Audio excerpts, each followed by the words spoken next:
Hi guys, and welcome to another video.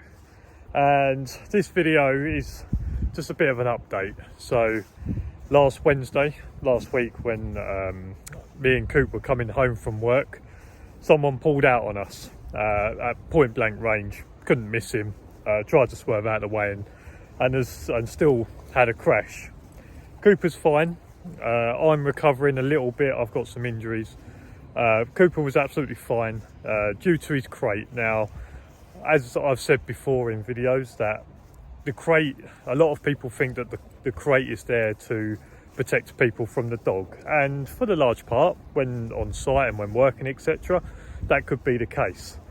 But the main reason that we have these crates is so that the dog is protected from other people, i.e. someone pulls out in front of you, you can't miss them, you have a crash, and the dog walks away from the crash perfectly fine. Now, obviously it was a frontal crash on mine, so they haven't come through the back, but the cage did the exact job that it needed to do. Luckily, I didn't have Ollie in, because as a puppy that's under one, that would have been quite traumatizing for him. Where Cooper's been in crates for years in terms of travelling, etc., he's just brushed it off. He just jumped straight back in the crate in the car that I've got now, and he's just cracking on as if nothing's happened. But with Ollie being under one, that could have been quite traumatizing for him. He obviously doesn't take up quite as much space in his side of the crate as obviously Cooper does, so it would have been a bit more, there would have been a bit more force maybe towards him. Coop, I think, just kind of slid up against the escape door, and like I say, he was absolutely fine. I checked on him as soon as I could after the crash, and he was a little bit shaken of like what's just happened.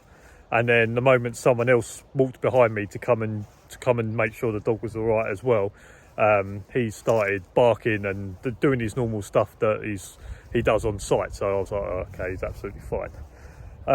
My van is written off. I've got that confirmed yesterday. My van is written off. So now I'm on the lookout for getting a new van. I've tried to go and look for vans today, and the price of vans is so extortionate. I mean, it's possibly helped me in terms of the payout that I'm getting through my insurance with my van being written off. But the price of vans is absolutely extortionate. And I'm just imagining one day that there's going to be a kid sitting on his bed with posters around his bed of Volkswagen Caddies and looking at it and going, one day I may be able to afford one of them cars. Because I'm getting a decent payout for my van, because my van was valued decently. But in order to get a decent, what I would call like a decent van, you're looking at like 15, 16, 17 grand for a van.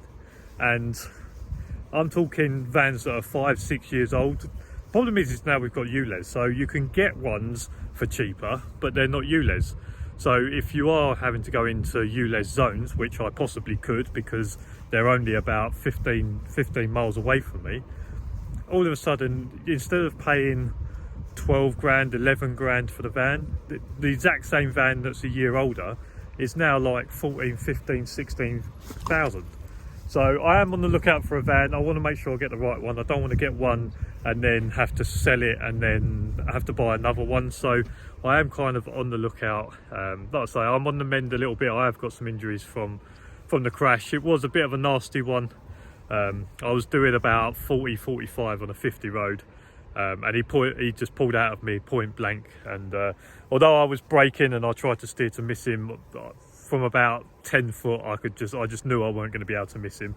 Luckily for him that I did try to swerve, because otherwise I would have gone straight through his driver's door. So it was a bit of a nasty one. I've been struggling with some injuries. I still can't walk the dog, which is why I'm here. So I sort of have to come here every day, because I can't walk the dog, because any tension on the lead is giving me some pain. I'm getting constant headaches at the moment. I was actually going to try and film this video about an hour or so ago when I got back from looking at vans, and even now I had to have a lay down because I've got a headache and that. So that's just a bit of an update. There will be more. Some good news for you guys is that there will be a new van video coming at some point when I get my van. I'm looking to try and get something sort of like a Transit Custom size, so I want to try and get a slightly bigger van than my old one, because I've got some more ideas of some stuff the way I want to set myself up. So it will happen. I just need to make sure I get the right van, try and get it at the right price, with the right mileage and all that sort of stuff. But like I say, the cost of vans, second-hand vans at the moment, is through the roof. You can, like I say, if you want to get like a Transit Custom that is 5 years old, 80,000, 90,000 miles, you're looking at 14, 15,000 plus VAT. So you're looking near like 17, 18 grand. So it's going to take a while maybe to try and find the right one, but yeah, just an update. Like I say, rid the van off. Me and Coop is fine. I'm on the mend. And yeah, we'll see you again next week. Hope you enjoyed this video. If there's anything to enjoy from it, if you like this video, make sure to give it a thumbs up. Subscribe down below for loads more videos. That's for now. I'll see you again next week. Just watching. See you later. Bye. You can't park there, sir.